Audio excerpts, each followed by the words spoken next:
Assalomu alaykum YouTube, Instagram obunachilari. Bugungi mavzumiz novvoslarni ham, tonalarni ham, sigirlarni ham buzoqligidan bog'ib, sutga to'ydirib, o'zimiz nasl olsak, bizlar katta bo'lganida bizlarga yaxshi foyda qoladi. Bo'ylarini o'stirib, sutga to'ydirsak, mana bunday buzoqlarni sementallarda yemlab, keyin go'shtga yaxshi bo'ladi.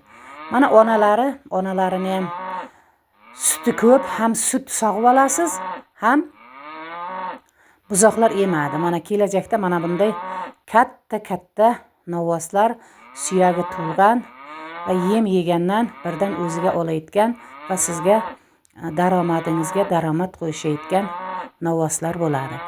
Bularni joyiga e'tibor bergan bo'lsangiz, joyi juda ham qulay. Hamma narsasi o'z joyiga e'tibor bering.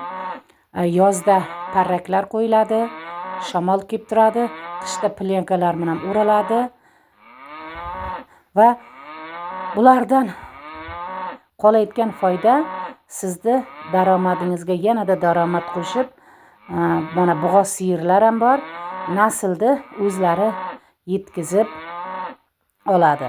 Mana bu joyini qarang, joyiga e'tibor bering. Suvlarni oldida, tuzlar oldida, yemishlarni tuzni yalab, suvlarni ichib, yemishlarni qoldirmasdan yeydi va damni olib yotadi. Dam olib yotganda novvoslarga ham, tonalarga ham mushayib bermaslik kerak. Ular qonni to'ydimi, bir vaqtda, bir soatda berib, masalan soat 1da berasizmi, har kun soat 1da bering va bitta toy somon berasizmi 3-4 ta novvosga. Shuni bering, miqdoridan oshirish kerak emas. Bularga refleks shakllanadi va yaxshi semiradi.